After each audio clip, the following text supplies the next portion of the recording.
le suafa mamalu o le atua le tamā, le alo ma le agaga paia. Amen. Mo le matua o le launga, le tusi sa faitauina. Filipi alona mta upu e wha. O filfilia le fai upu e ono. Whaafonga o tuto e faitauina. O wanei popole o utou i se mea e tasi. Ia whailo atu o utou mana o i mea malava i le atua. I le tatalo, ma le whaatonga, a atoa ma le whaafitai. Manatu au tua le nei vai aso e tusa ai ma le whaasinonga le tusi whaitau aso le whakasa. Whesa ngai ma le pōli uli.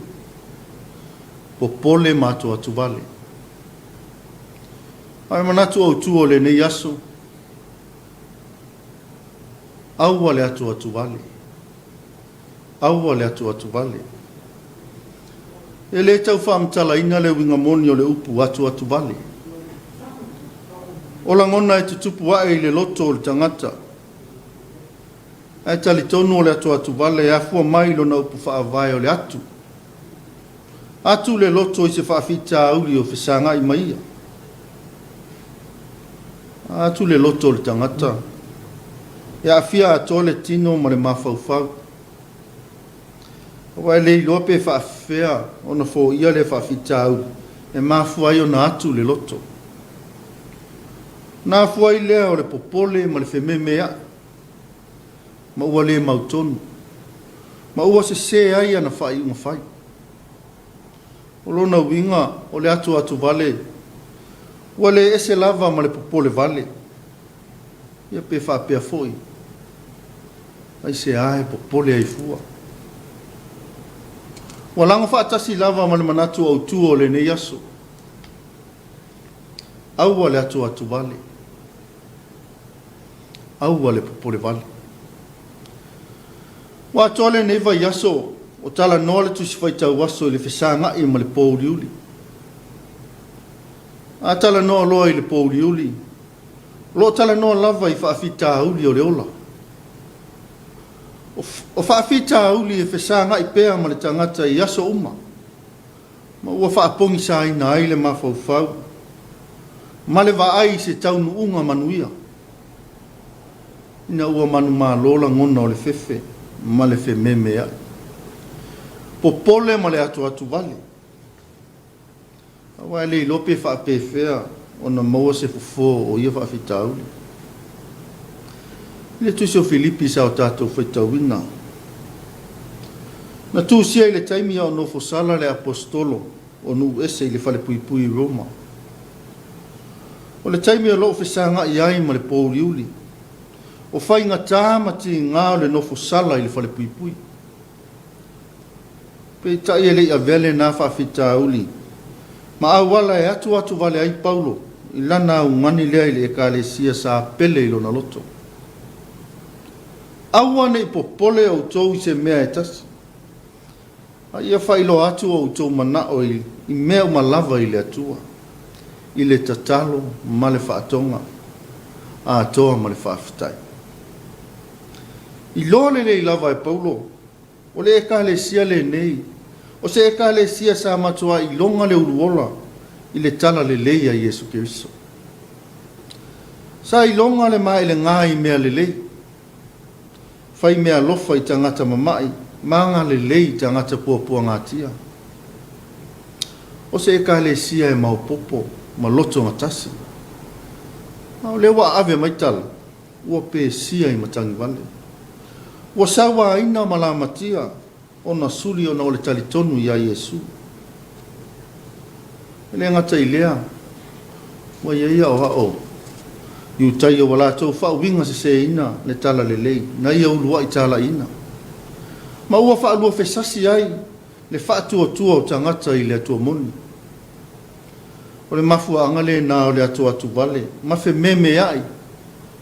Ua le mautonu ma popole vale. Ma ua tupu ai le loto vai vai. Le ala le mawhai lea e no tanga o le whare pui pui. O na tau fia le nau nau o Paulo. E ti mai le kalesi.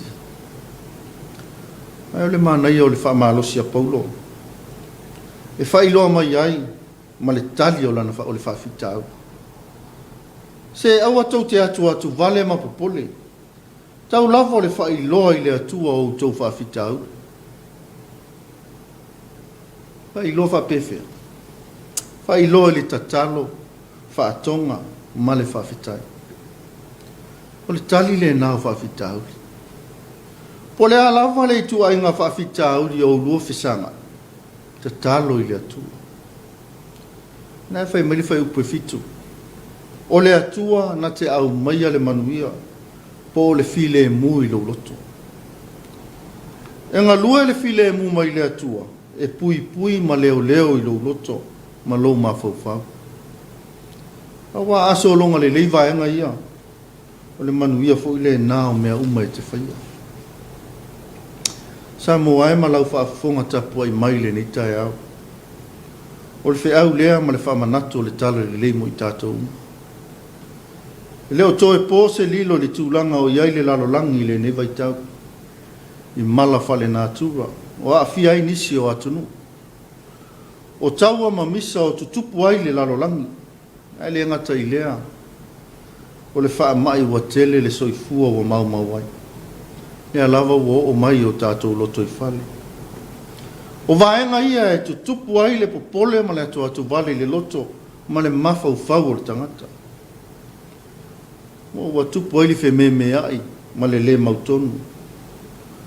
Ma ua sola ai, ma le whaatua. Ma le whamanato le tala le lei. Aua. Aua tātou te popole ma atu wale. Te talo i le atua. Whaatonga i le atua. Whaasoa i ai o tātou whaafitau. Aua o ia. Nā te au maia le file mu moni o tātou loto ma le mafau. Ai le ngata i lea. O lana fio tātou te mawai manui o le ola. O nei ngalo na e whawhitai i le atua. O na o le tele o nei mau whawhitau. Tātou fisanga i pēi aso uma. Ai lo tu mau lavalo na alofa tausi mai i tātou. I le afio mai o le atua i le lalolangi. E ala ia Yesu Kiriso. Safisanga i lava ma pouri uli ma whaafitau. I lona soifuanga i le nei lalolangi.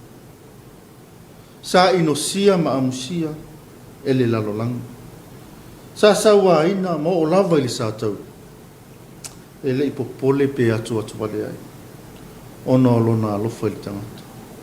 Sa maliu ma tanu mia i le tunga mau. Aina toi tū manu mālo mai ei. Nei o tātou maua le ola e whaavava. Pea whai tātou te sala mō, ma le wha maoni ma tali tonu i lana whaalta.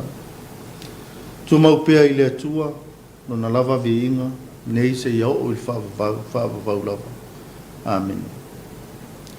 Tātou pe pese, i le pese o saunia.